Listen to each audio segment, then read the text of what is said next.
Buckle up for another episode of Ghost Facers, a supernatural rewatch podcast. My name is Richard, and sitting shotgun as always is my brother in podcasting, Reed. Yes, we're brothers, and I would never do anything to betray that trust.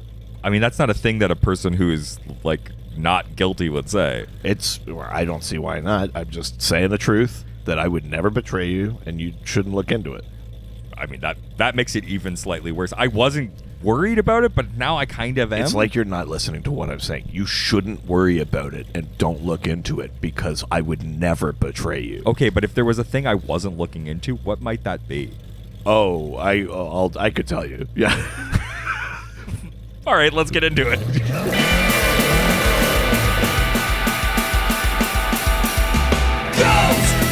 Facers! We're facing ghosts! We're others, we're not! We're ghosts! Ghost Facers!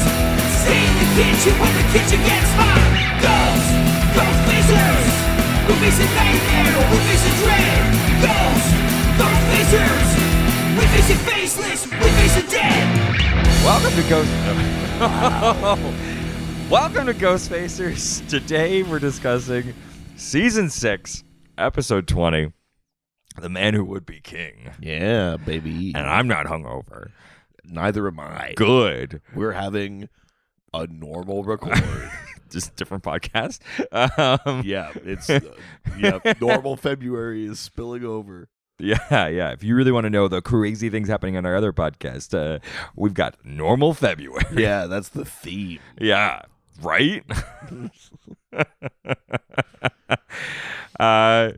Yeah, we are together in Vancouver right now. Yeah, we're recording this in our hotel room. We've been at Fan Expo in Vancouver this weekend. And we've been having a time. Yeah. Yeah. Having a blasty blast. Yeah. And I'm not hungover. Just want to reiterate that. And I also want people to know, neither am I. And I just want people to know, neither am I. Oh my God, my Casey Kasem is top notch right now. Here's a letter. There is, because we've got a review. Oh my God. We've got a review from Marie Laveau from Facebook. Cool. And I had to double check that this wasn't the same one. Okay. From last week. One, because I've been doing that lately. Well. And two, because of what the review says. Okay, sure. From Marie. Me and my granddaughter used to watch Supernatural all the time. Oh no, Marie, I'm so sorry you've been listening to us. Now that it's over, with we now listen to the podcast. Oh no. And I believe these two young men are doing a very good job. Oh no, I feel so ashamed. I know. The only thing that I will say irritated me is that the Crossroad Blues episode in Season 2, they didn't go into intricate design of goofer dust. Now, while I share the name of an old Creole woman, my grandmama, the original Marie Laveau, not that one that taught me many things in Haitian voodoo. Whoa. So if these boys was ever willing, I could make up a big batch of goofer dust. Whoa. Providing my grandchildren can give me the right ingredients. Holy shit. I know.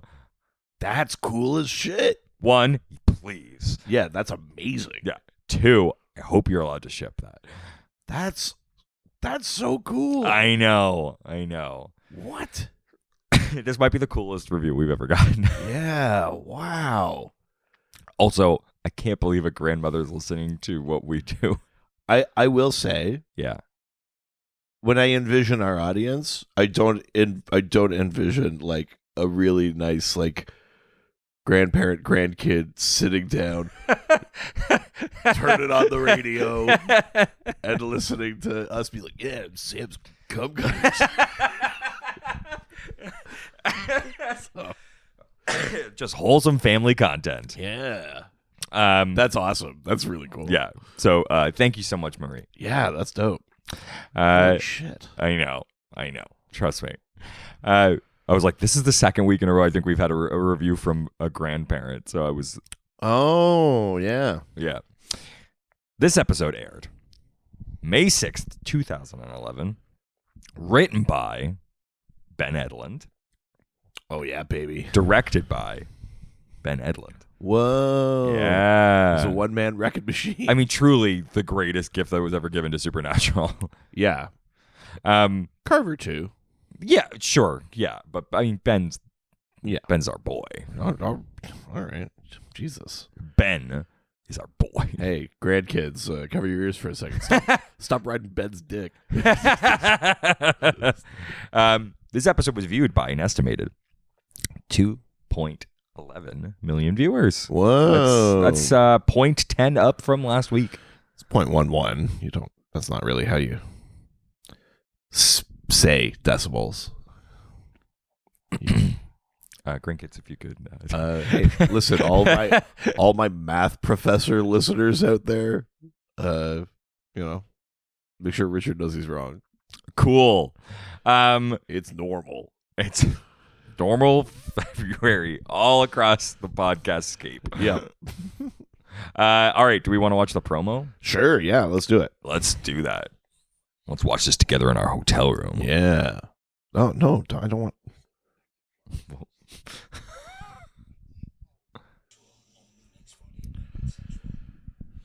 Wow. That's a pretty good promo. That's actually a great promo.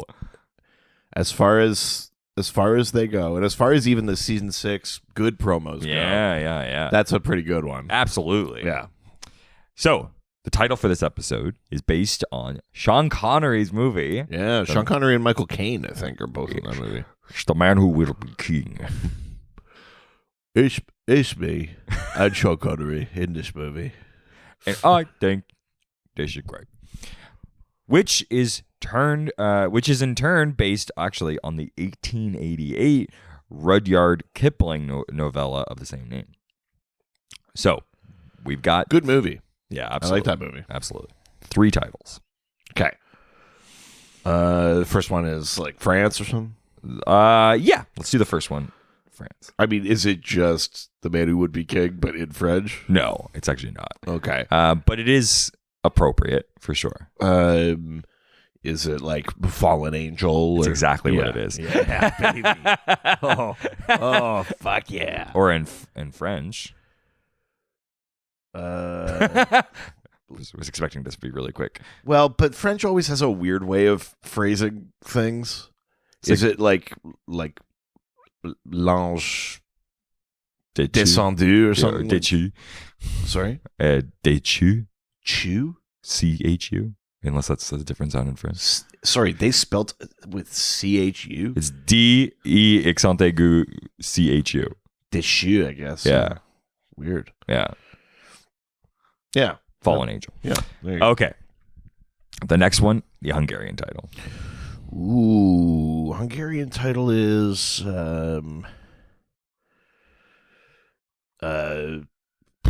Break into Purgatory. No. No, the Hungarian title is The Royal Candidate. Okay. Yeah. I mean, yeah. I see The Man Who Would Be King to The Royal Candidate. Yes. I can see like a translation thing happening there. Yeah. Absolutely. Understood. The final one, the German title. German title is If they will not give you power, seize it for yourself.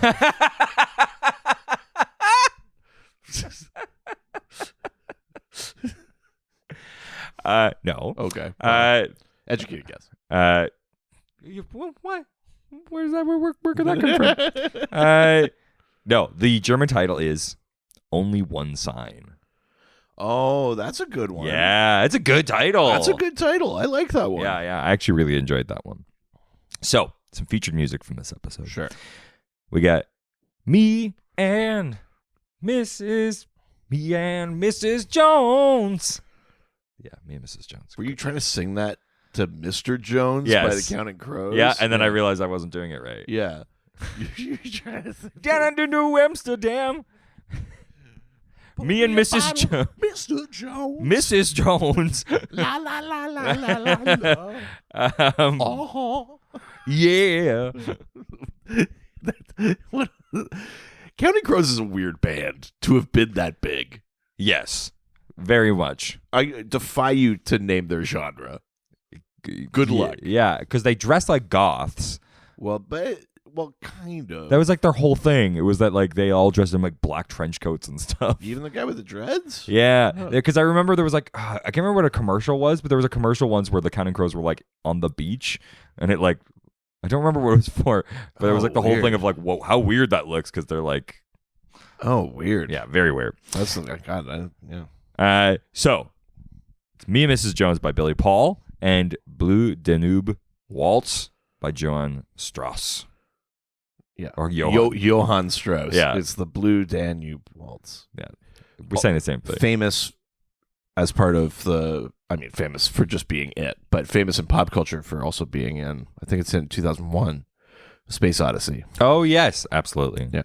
It's the do do do do do do do do. Yeah. We watched this episode. TV Guide describes this as we were having fun. Yeah. Going out partying. Yeah. Two cool guys in their mid-30s. Yeah. So old. Yeah. It's a like shaky hand, sips of water.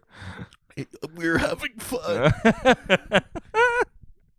Castiel tells Sam, Dean, and Bobby about the war in heaven and how he and Raphael became enemies, but Bobby believes Castiel isn't being completely honest and is hiding something. Yeah. Oh, TV Guide, you're being so like... Ooh. Maybe. I don't know. What happened in this episode? This is what Bobby thinks. Yeah. TV Guide's being kind of gossipy. Yeah. Bobby told me he doesn't believe you, you lying bitch.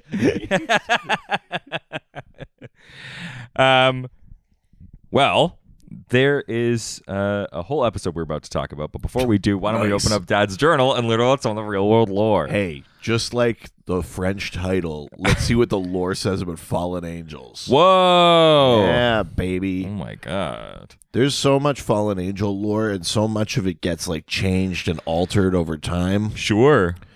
You know, and like anything that involves these like biblical or religious texts, you realize like, well, these people count this. These people count that. Of course. They're all just a bunch of... Religion is just a bunch of like canon nerds, just like comic book. Like, how do we know if it's part of the MCU or not? Yeah. How do we know if it's part of the JCU? The history of religion. The Jesus Christ universe. Right. The history of religion is just people being like, will this be set in the prime timeline?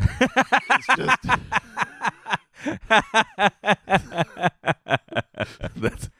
That's pretty much what we're dealing with. Yeah, but in this interpretation of that book, truly, I mean, there's in this reprint. Yeah. Yeah. After Christist on Infinite Earths, Yeah, that's right. a bunch of stuff wasn't canon anymore. That's right. Yeah. I do think we should petition to go back and rename, like, you know, when they do like these big like ecclesiastical meetings like through history where they like decide what's in the Bible. Oh, and sure, what's not. yeah. We should rename them all as Christices. I love that. Yeah. Also, back during Infinite Christist when they reintroduced the... It's funny you say that because all I keep thinking right now is I'm like, look, I'm not religious, right? But I would love. But I could get into arguing what is or is not canon. This is what I was like. I'm like, you and I could get a job working for the Catholic Church, and like we'd be like, get us a booth at the Fan Expo. I mean, that's not weirder than the fucking army recruiting. I mean, true. This weekend. But because it'd be like, I mean, how good could we like convert people if we were like if we just changed everything to like nerd text?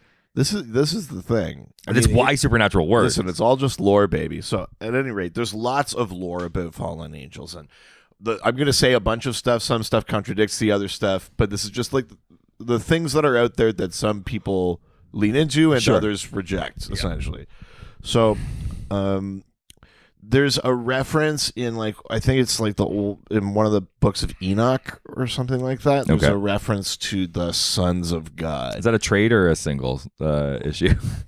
Yeah. It was a one shot. Yeah. But it was like a 80-page super spectacular.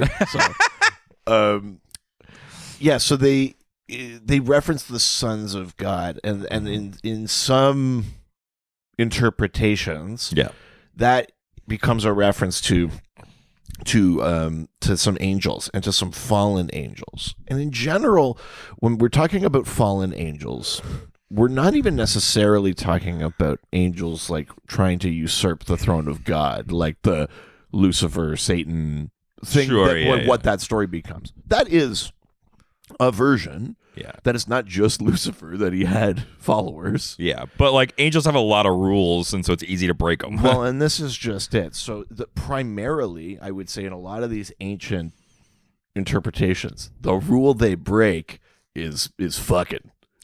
I mean, and I get it. Is that angels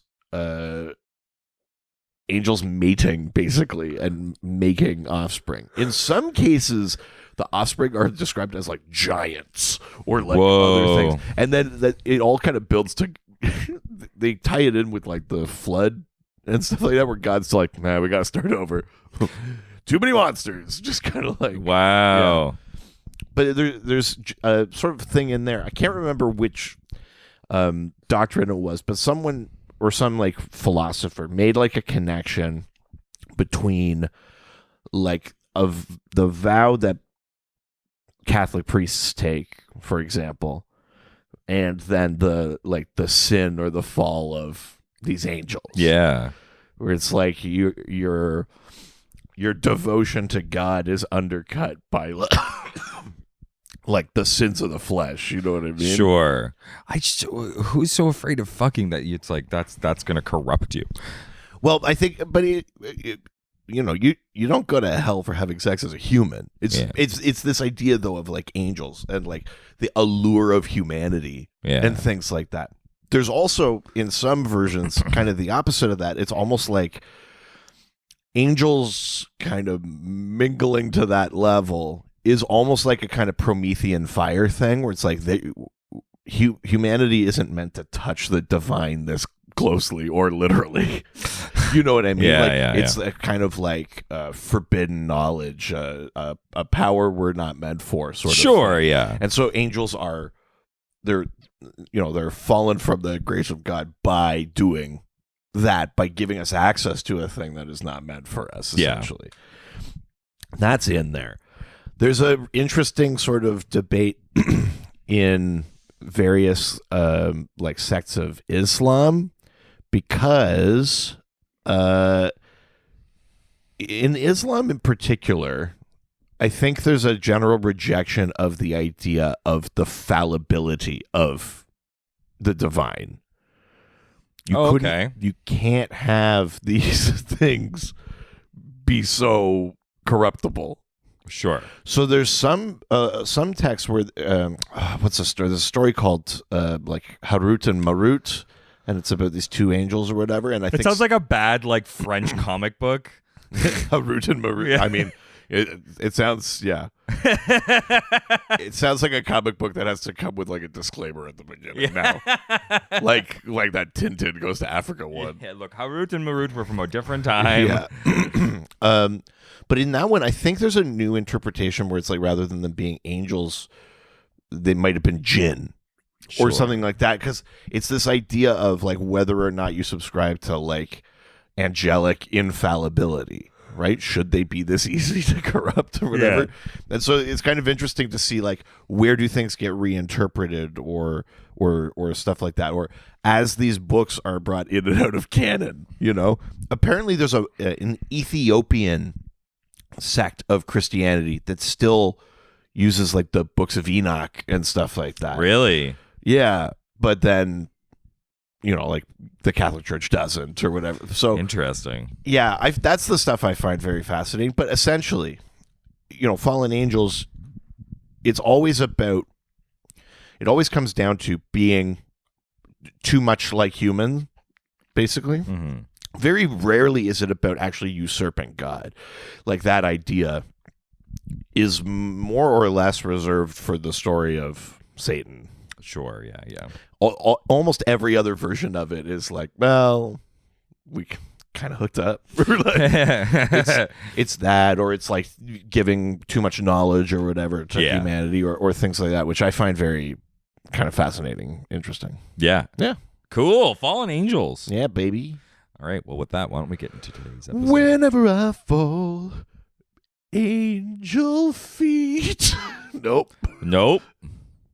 Earth angel, earth angel, won't you be mine? My darling dear, love you all the time. And then you're smited and brought down to heaven. from Yeah, heaven. and he smote his ruin down. Yeah. Hashtag ruined. So let's get into today's episode. I'm sure lots of great stuff happened in the then. Probably some stuff about Hey, Castiel. here's what I'll tell you. Yeah. In the then, we see a bunch of clips that happened. 1,000%. Um, Those sure did. yeah, and Yeah. they happen in an order Yeah. that can be described. And was referred to from previous episodes. Yeah. Now, Castiel is sitting on a bench in a park and begins talking to classic angel location. It's true. Yeah. You were saying that like as if it was sarcasm, but I realized that that's No, true. it's like it's actually true. It's more just that we haven't actually seen it in a while. Yeah. Classic 100%. angel location though. So, Castiel's sitting on a bench in a park and begins talking to God. He's asking for guidance from God and begins to recount his earliest memories. Yeah. And you're sitting there and you go, is this going to be a Castiel clip show? Fuck yeah. Oh, yeah. Oh, what fun we've had for the last 2 seasons. Do you remember the time that I learned about the pizza man? So he's asking for guidance from God, and he recounts watching the creation of the Tower of Babel and commenting that feces can only be stacked so high. Well, because the story of the Tower of Babel, I mean, I'm going to butcher this too, but roughly it's that when all of humanity was working together, they were building a tower that could reach heaven. Yeah. And so then the tower is smote down, and this is, I think it's also the introduction of like language. Yeah. And so if everyone speaks different languages, they can't get along, Yeah. which is like, All fuck, right. like weird fucking power move, God. But Castiel describing the tower says it's like 37 feet high. Yeah. And he goes, which I suppose is impressive, but yeah, dried dung only stacks so high. So funny. Love that. Castiel also talks about coming to Earth, taking a vessel, and meeting Sam and Dean. Yeah. Plus, Lucifer breaking free from his cage, and Sam saying yes and failing. Mm-hmm. Although in the end, Sam broke free, jumped into the hole, and averted I mean, he the didn't apocalypse. fail. He just, Yeah. that was the plan. Yes. Yeah. Castiel asks God if he made the wrong choices or not, and then begins to tell his story. Yeah. Oh, yeah. Yeah. You see, you're probably wondering how I ended up here. Freeze frame. Let me tell you my story. We're going to have to start at the beginning. Don't you Forget about me. 1988. Don't. It was the 1970s. I just finished Angel College.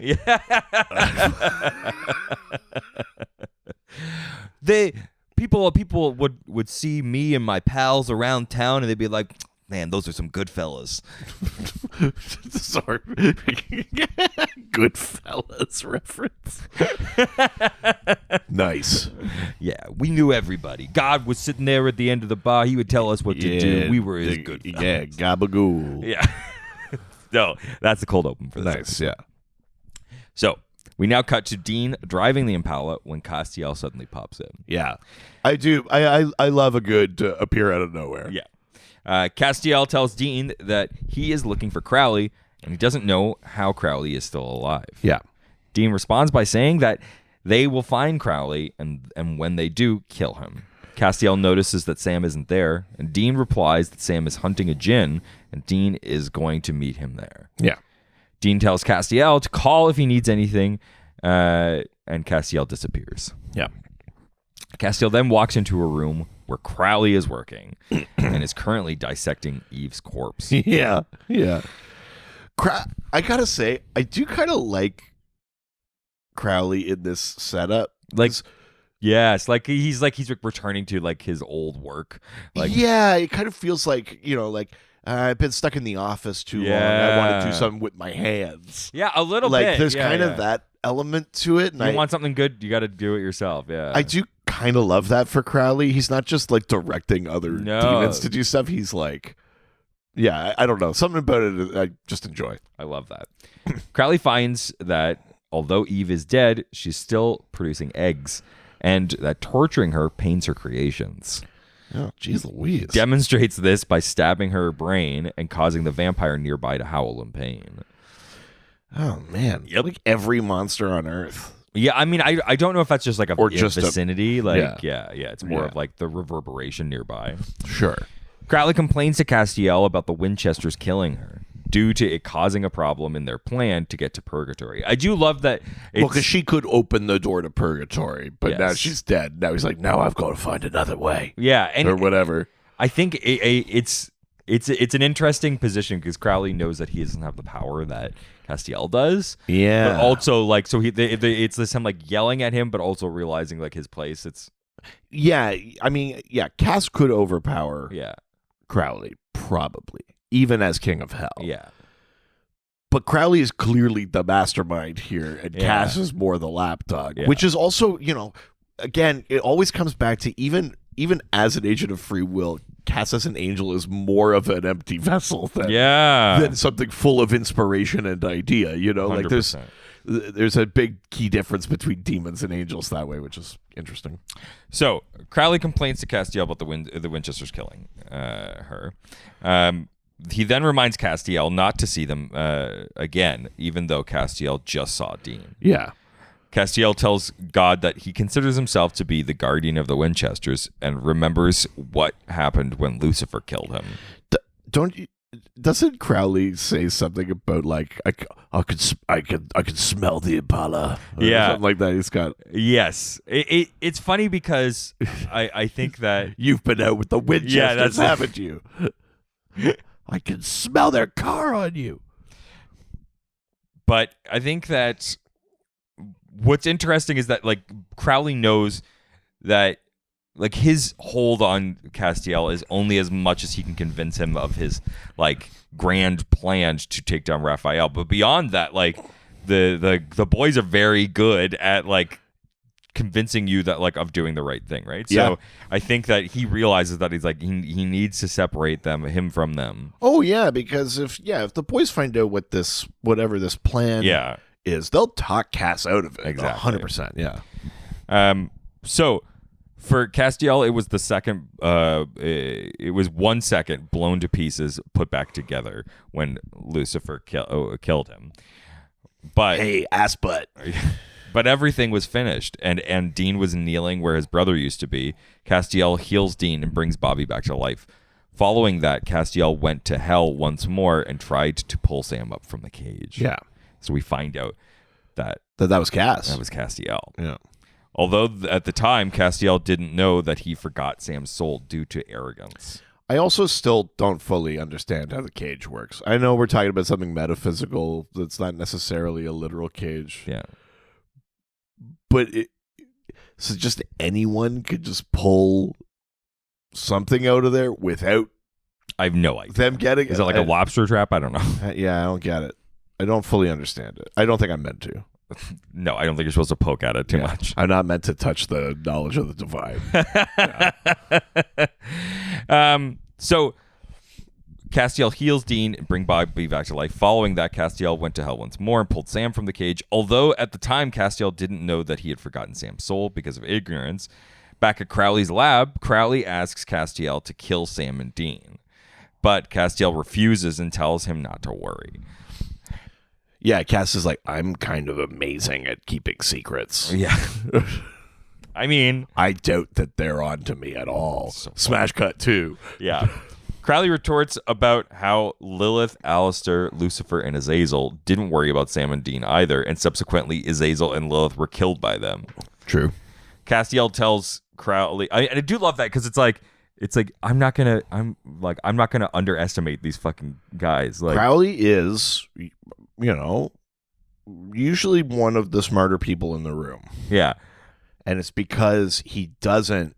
he can separate his ego. Yeah. I mean, yeah, to a degree, at least enough to have a backup or a contingency. Yeah, to not be like I'm for sure like the exception. He never feels that way. Totally. His whole thing is like through grit and effort he'll get to the top. Yes, yeah, exactly. It's not because he's the most powerful. He can just like outwit. Yeah. And I think I always love that type of villain where it's not like I'm just the most powerful. Not that I want to invoke Kevin Spacey, but there is a sort of House of Cards kind Sure, of thing yeah, to yeah. Crowley where he's just like, while all these other people are going about their business, I'm a simple I'm country. just a simple country demon. So funny. Castiel tells Crowley to find purgatory or they both will die again and again until the end of time. Uh-oh. As Cass leaves, he promises that Sam and Dean will not find him. Crowley screams to let them find him so that he can rip their hearts out. I love a good Crowley yell. The Crowley scream is the best. At Bobby's house, Sam and Bobby are interrogating a demon, Red, for the whereabouts of Crowley. He's talking a lot about how his son likes Star Wars. Yeah, well, yeah. Well, I was gonna say that he's they find this demon and he has his foot firmly embedded in someone's ass. Hell yeah, Yeah, great Red references. yeah, perfect. We did it. We did it. Yeah. So he doesn't give any information. So they pull out the Ruby's knife just as Dean arrives. Yeah. Bobby sticks it into the demon's leg and goes over to Dean. Dean promises that he didn't tell Castiel anything after he mentions Cass popped into his car. And Dean is very much like, I think Cass is fine. Mm-hmm. He's my boy. My little Cass, he's fine. And Sam and Bobby are like, I don't know, man. Well, and what they don't realize is, meanwhile, while this conversation is happening, Castiel is spying on them and knows that they are getting suspicious of him. Yeah. And Dean is really torn between trusting Sam and Bobby versus Castiel. Yeah. When Sam and Bobby argue that Castiel wasn't fooled by Crowley, Dean says he's the Balky Bartakamos of heaven. He can make a mistake. He's referring to the main character of the 1980s sitcom Perfect Strangers. Yeah. So yeah, good. Where there's a naive and well-meaning Greek shepherd who comes to live in America. Yeah. I love that. I mean, and Dean's not wrong. Anyway, I think that's what ultimately makes this whole thing sting more. Yeah. Is that Cass... They should give him the benefit of the doubt, but while we haven't been checking in on Cass Yeah. all season, like he some shit has happened. This Cass is desperate. yeah, absolutely. I mean, and it's not like he hasn't communicated it. It's not like he's just like, I'm fighting a civil war. Stop pulling me into your bullshit. Yeah. The demon finally reveals his dispatcher, another demon named Ellsworth. Yes. Yeah. Great name. Yes. The dispatcher, who Bobby Singer's demon counterpart, is named Ellsworth. Ellsworth is the name of Jim Beaver's character on Deadwood. Oh yeah. Nice bit of symmetry. Yeah, that's fun. I do also like the idea of like Demon Bobby. the mirror. Yes, it's so funny. Yeah. I love that. I love when we get to see him. That's fun. The scene moves to a demon with multiple phones surrounding him. Castiel says that if there was a demon counterpart for Bobby Singer, Ellsworth would be him. Castiel goes ahead of Sam and Dean so they won't find Ellsworth. Afraid that they would follow Ellsworth to Crowley or himself, Castiel destroys the hideout. Yeah. When Sam and Dean and Bobby arrive, the place is clean, and they are confused about what has happened. Castiel watches them as they're trying to figure it out. The scene moves to another flashback where, after saving Sam, Castiel returns to heaven. Yeah. And we get Raphael in this one. That's right. So, And the original Raphael. yeah. Yeah. So he first states how he generates, how each soul generates its own individual paradise, and that he favors the eternal Tuesday of an autistic man who drowned in a bathtub in 1953. Yes. Yeah, that's right. There he finds Rachel and the other angels who want to speak to him. Castiel tries to tell them about free will, but the angels don't know what to do with it. He later speaks to then Raphael. It does make me think of I can't even remember like what cartoon it is or whatever. But it's like, you can think for yourselves, and they go, yeah. What do we think? Yeah. So what should we think for ourselves? Yes. like that's Exactly. kind of like it is interesting that Cass is able to like understand, but it's only because he spent time with humans. the boys and stuff like Yeah. that. He actually is like starting to get a grasp. But these other angels, it's like truly, they're just like, okay, we could do free will. Tell us how to free will. Yeah, exactly. Yeah. He then goes to speak to Raphael, who resides in Ken Lay's heaven. So, if you don't know who that is, Ken Lay's, he's like, I'm borrowing it. He's referring to the former energy conglomerate Enron CEO, who was convicted of security frauds in 2006, but died before serving time. A picture of former President George W. Bush hangs in his study. Lay and Enron were big campaign contributors to both of Bush's presidential runs. I mean, this is late for an Enron reference. I know. too. There was even suspicion that Lay and Enron found ways to secretly give Bush more money than legally allowed, and therefore had Bush in their pocket, but nothing was ever proven. So I do love that they threw an Enron thing in here. So late for that, though. But also, right? Ken Lay gets in heaven? Like, Yeah. what? There's a few. Yeah. Well, here's the thing. They also contributed to Raphael's campaign. Yeah. They've got him in the pocket, too. Of course. Raphael's thing, though, is he's like, well, we just got to get everyone together and Start the apocalypse. open that cage, Yeah. get Michael Lucifer out, and get this thing back on track. Yeah. And Castiel refuses, but is defeated by Raphael. Yeah, obviously. Yeah. Well, yeah. Raphael tells Castiel to either bow, and he and his allies will die. Then we go back to Ellsworth. Fucking Raphael. At Ellsworth's, Dean suggests that they call for Cass, and they should give Castiel the benefit of the doubt. Despite their doubts, they call for Cass, but Castiel doesn't come due to his worries about their questions that he can't answer. Yeah. Yeah. I know what you're thinking. It would be funny if in this episode Cass just kept turning to camera like Ferris Bueller. That's so funny. As they leave, Crowley's demons attack them, and the gang and tell the gang that Crowley says hi. Just as the demons are about to kill them, Castiel appears and saves them all. Yeah. Castiel tells them he believes Crowley is still alive, the news of which surprises no one. Yeah. Bobby and Sam apologize to Castiel for thinking that he was working with Crowley and trust him once again.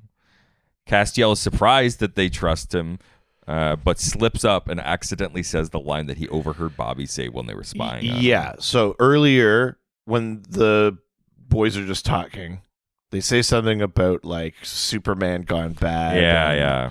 You need a kryptonite for Superman or whatever. And Cass in this scene says like, thank you for not using kryptonite or like some shit like that. Yeah.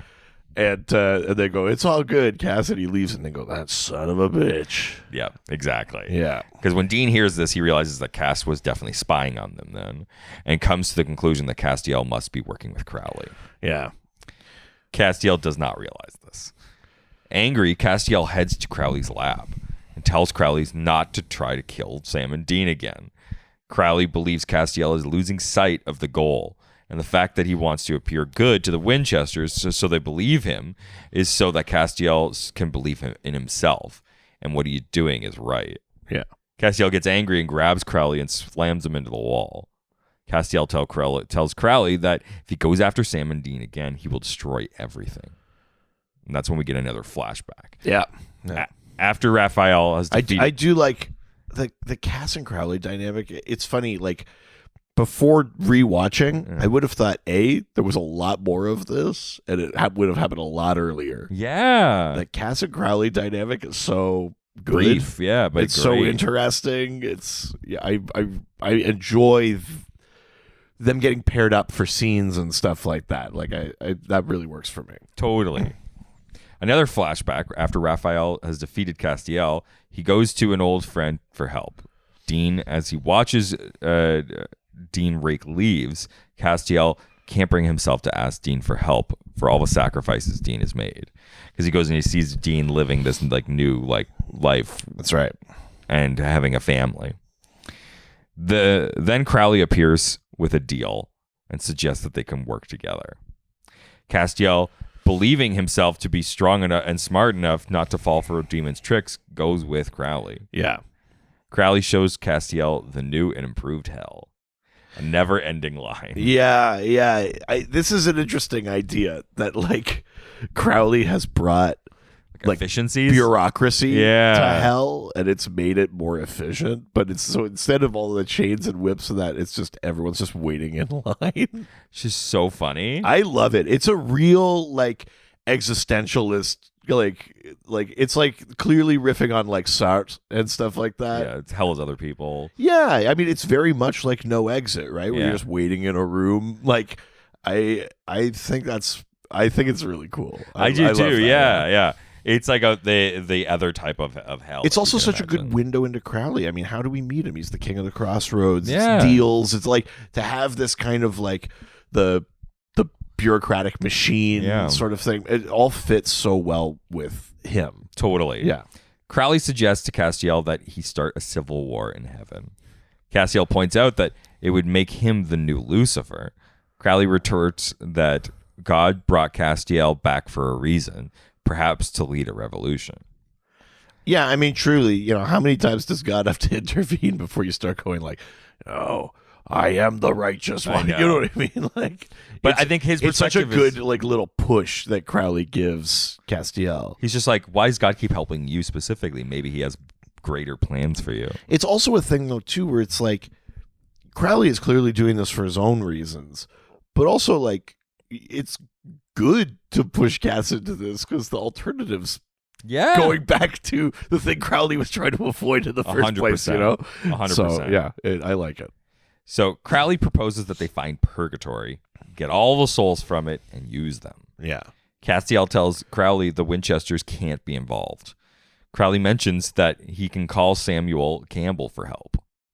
In return, Crowley wants half the souls, and Crowley offers Castiel a loan of 50,000 souls from hell so Castiel can set his side for the Civil War. Again, the numbers we're using seem so small. 50,000, yeah. feels How like many nothing. people have died ever? Let's just assume half went to hell. Yeah. Even a third went to hell. Yeah.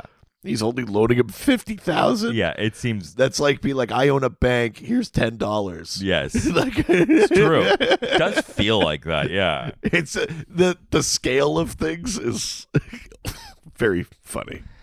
Crowley tells Castiel that God chose him, and Castiel believes this. The next day, Castiel goes to Raphael. Oh, sorry. I had a question, actually. Yeah. Sorry. I before I forget.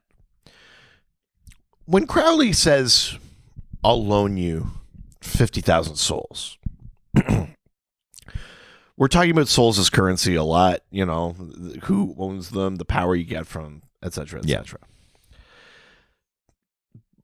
But in general, we've only talked about them in like their spheres. There Yeah. are souls in purgatory. There are souls in heaven. There are souls in hell. Yeah. And presumably, Cass can only access souls in heaven. Yeah. All the angels can. And when they fight each other, they're all drawn from the same well. So when Crowley says, I'll loan you 50,000 souls, does that mean that, like, briefly, all those people go to heaven? Oh. And then when the loan is over, they're like, no! They like back down to hell. Yeah, I'm not sure. Yeah. Or like... Like metaphysically. Yes. Where do they go? Because presumably, if angels could just tap into the souls of hell, they would do it anyway. So there must be some sort of like actual transfer. Well, happening, I mean, 'cause right? we see it at the end of the season, a transfer. Well, we see a very particular one. So I wonder if that's what's happening. Though. Oh, yeah, maybe. If that's how they're utilizing them. That's a good point. Yeah, maybe. We'll get there at the end of the season. But Crowley tells Castiel that God chose him, and Castiel believes this. The next day, Castiel goes to Raphael and begins the Civil War. Yeah. Back at Ellsworth House, Dean summons Castiel. Castiel arrives, and they tell him that they found a way to locate I mean, this is Crowley. immediately suspicious. He's shown up when called 3 times this episode. I know. Be like, we haven't seen you all season. So funny. They said that they found a new way to locate Crowley. Yes. When Castiel asks what it is, they answer, you. Dun, dun, dun. And they trap him in a ring of holy fire. Yeah. Dean dares Castiel to look him in the eye and tell him the truth. It's not a thing Castiel's used to. He's like, it's very hard to look at you in the eye from behind. Yeah. Sorry, you're saying Cass is the top? No. What I'm saying is Castiel is trying to turn his head back. Oh, I see. Yeah, okay. Yeah. As long as we're on the same page. Yeah, no. Yeah, absolutely. Dean's topping. Yeah. Castiel, I would look you in your eyes, but I'm worried I'd get lost. Yeah. Besides, you're looking at my one eye, my brown eye. Jesus Christ. What the fuck? Well, actually, I'm an angel, so it's a white eye. Nice. Actually, it's like hundreds of eyes. Yeah. It's a biblically accurate anus. Jesus Christ. Ashamed, Castiel can't look at him or respond to Dean. Dean tells Castiel that he must know that working with Crowley isn't right. Wow, when have we heard this argument before? You must know that like drinking demon blood and working with demons is bad. Yeah. I mean, listen, Dean says no to drugs. Yeah. Castiel responds that he did it for Dean and to stop Raphael from restarting the apocalypse. Yeah. In that order. Yes. He did a big pause like I did too. Yeah. Castiel also reveals that he was really the one who brought back Sam from hell, which surprises everybody. Sam then states that Castiel did a poor job of it. Yes, thank you. Hindsight's 20/20. Yes. And Even then when you have all of these anus eyes like I do, hindsight is 20/20. That's fucking incredible. Hindsight is 20/20. Oh. Jesus Christ, that's good. King of jokes. That's right so- here, baby. That's so good. That's the kind of good that I'm like, it's not funny, it's just great. I mean, it could be both. No. Hit me up. Let me know if it was both. Hashtag was it both. Castiel denies this and tells him that he had no choice, but Dean refutes this by saying that it wasn't complicated. Castiel must have known this since he kept the secrets from Sam and Dean. This is classic like liars and like drug dealers and stuff. It's like you knew it was wrong because you didn't say anything. Yeah. Then a demon cloud approaches the house. Castiel notices this and warns them. Castiel tells them to run. Dean gives him one last chance, one last look before they depart. Crowley arrives and frees Castiel from the holy fire. Yeah. He reassures Castiel he won't hurt the Winchesters. Crowley tells Castiel that friends will just hold him back. But Castiel isn't comforted by his words, and he tells Crowley get out of his sight.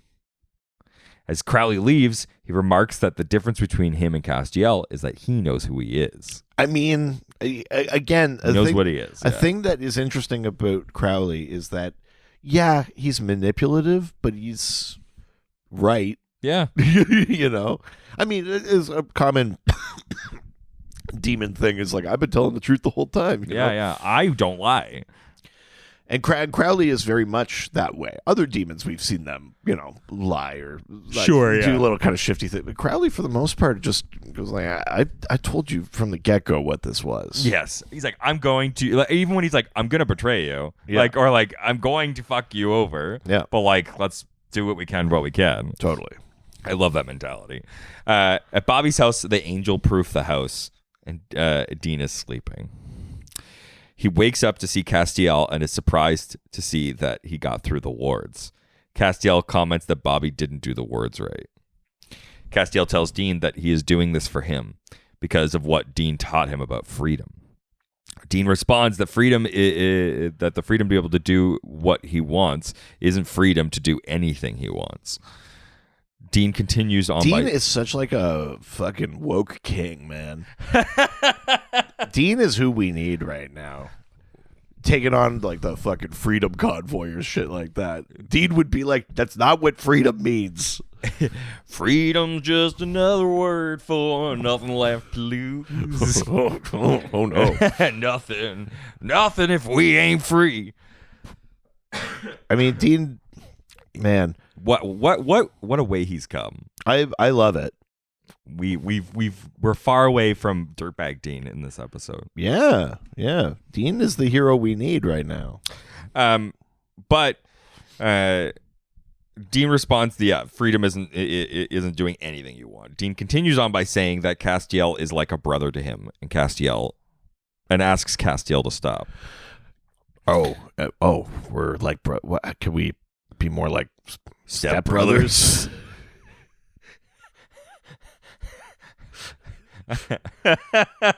I'm stuck in purgatory. I'm stuck in this ring of holy fire, stepbrother. Yeah, I got another holy fire ring for you. Yeah, I had Mexican food on the way here.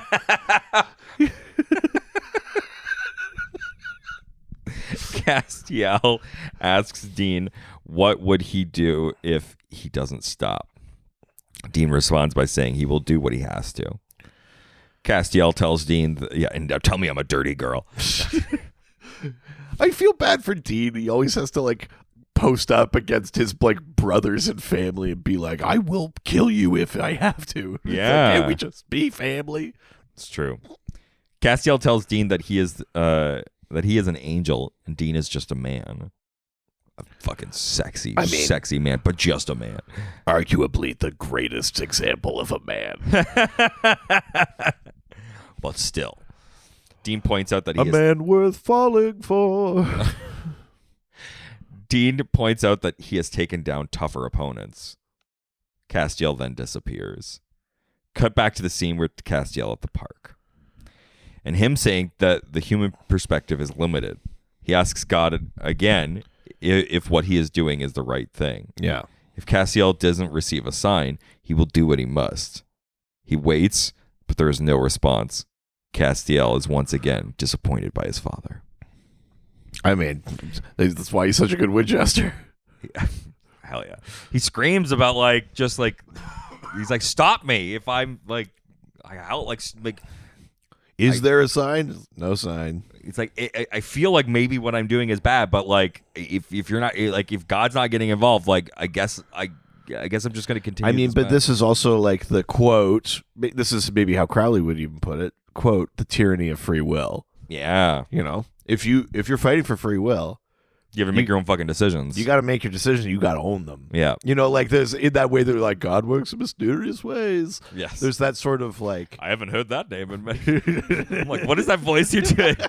God works in mysterious ways from a certain point of view. Yeah. Yeah, I mean, it is very clearly like if you're going to fight for free will, you have to actually do it. And that means you're not going to pin this on me that I told you which way to go. Absolutely. Yeah. Well, that is the end of this episode. Man. What did you think? I mean, I like this, but again, it kind of like my criticism from last week. It's like, why are we doing this now?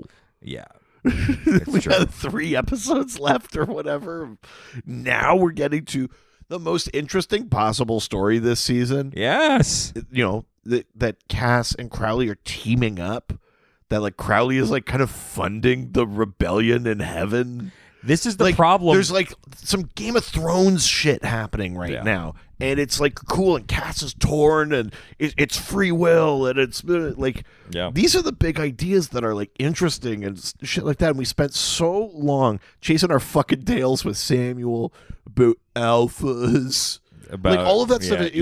When you get to this point, you realize how weak it is.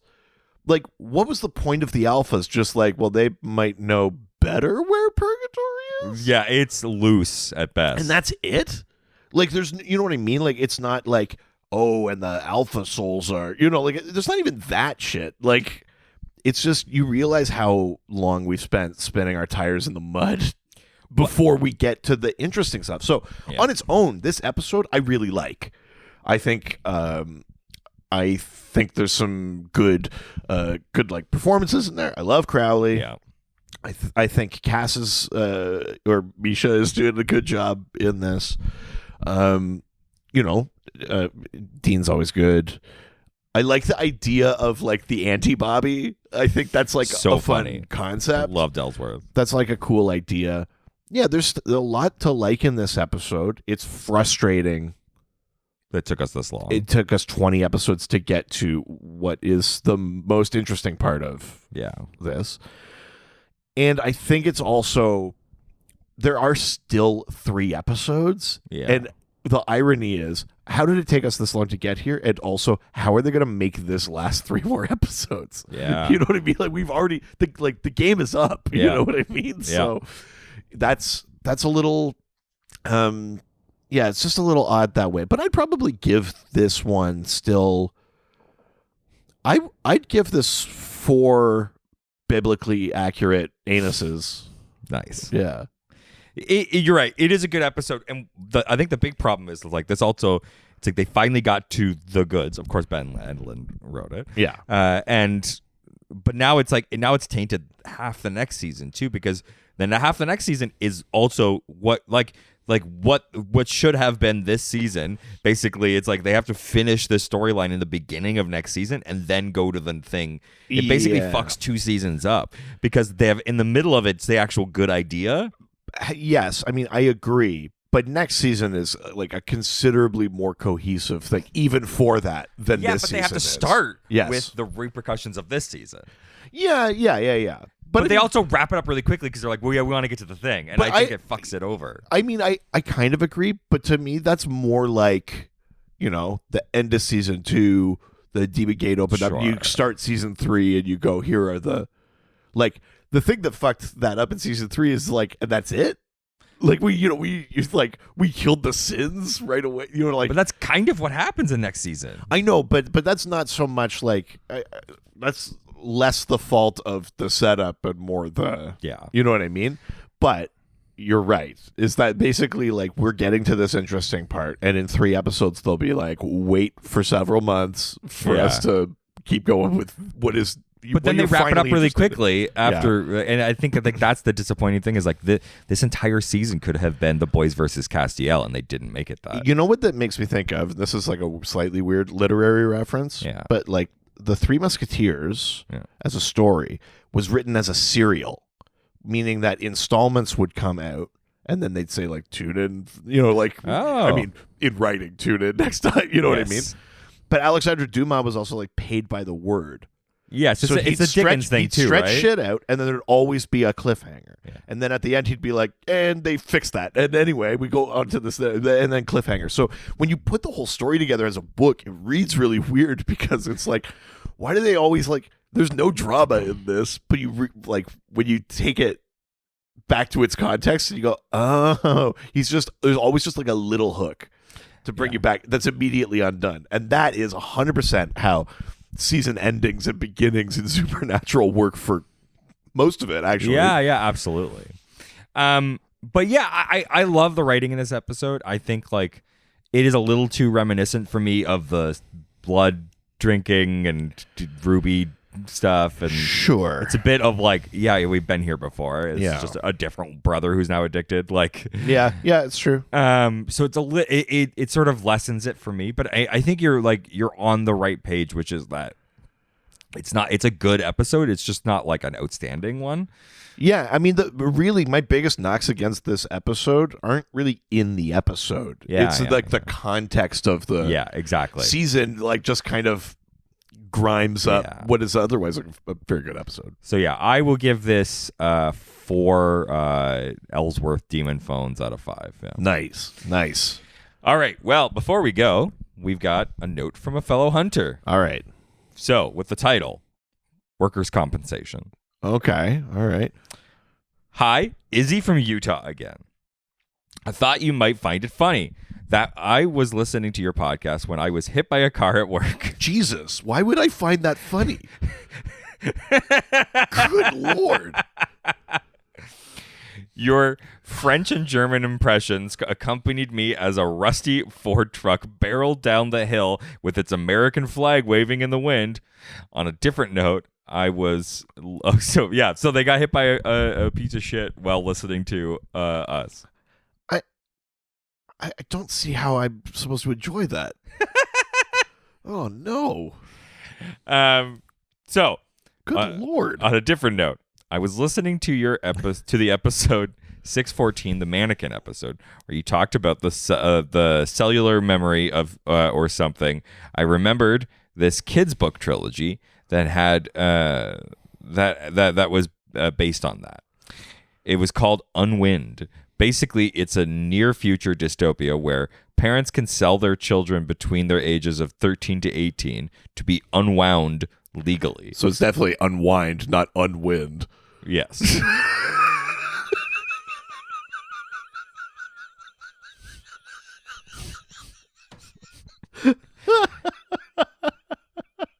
Yes. It's a fantasy series. I don't know. Unwind sounded like the fantasy title. I totally know why you. I think it's very funny. Yeah. I get it. English is fucked, okay? It is 100%.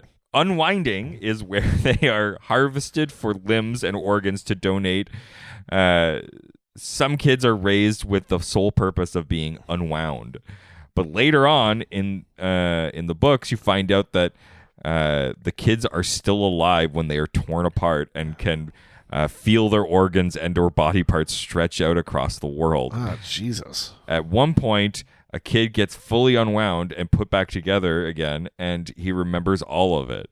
But the reason the cellular memory thing reminded me of it is because there's a guy that gets his the hand of a kid that was really good at card tricks, and once he had the hand, only that hand was suddenly super good at card tricks. Anyways, thought it was really cool. Sorry for the lucky belt. Love y'all. I We mean, love you too. I'm glad that you're well enough to write us. Yeah. Jesus. Good God. That's also not where I thought that was going. No. I thought it was going to be like, I got hit by a car. I have someone else's organs, and I hear them in me. They're there, and they're unhappy. They don't like this podcast. They don't like the podcast. I do. Yeah. But, you know, Yeah. what organs be doing? So we've given you a 3-star review. Yeah. If you want to have discussions about tragic accidents that have happened to you, Yeah, don't get hit by... I mean, that makes We- sense. Like it wow. was her fault. victim blaming, yeah. But, I mean, the car shouldn't have been there. Did you see the paint job on that car? Jesus. Good Lord. No.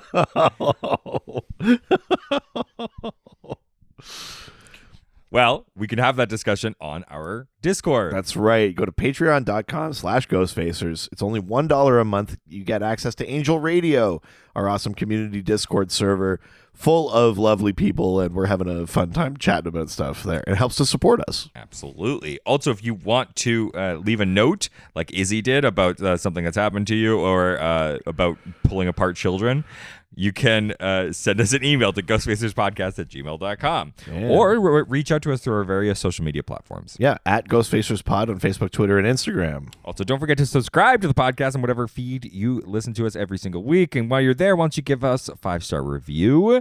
Helps us out, and we will read that review on a future episode of the show. Also, if you want to show the whole world, maybe you're attending a fan convention somewhere and want to show people your fandom for Ghostfacers, why don't you go to our merch store, ghostfacerspodcaststore.com. Yeah, lore whores, That's right, yeah. baby. Or you want to talk about Christianity and the deep lore within that. Yeah. Similar content can be found on our podcast, Dr. DC. That's right, baby. If you liked us talking about Superman and Kryptonite and Crisis on Infinite Earths, you should go listen to the Dr. DC podcast. We talk about comic books. We answer listener questions. You don't need to know anything about it. It's just a fun, silly time. Like this is a fun, silly time. If you like deep religious like lore and content, well, you might like comic books. So check that out. I mean, truly. Comic books are just like a more fun version of religion. Yeah. And it is like a religion to us. And you can eat whatever you want. Fuck yeah. Yeah. In fact, you're encouraged to eat poorly. Oh. At any rate, go listen to the podcast. Weird plug. I don't know. Yeah. That's it for this week. We're Say goodbye, hungover, bitch. jerk.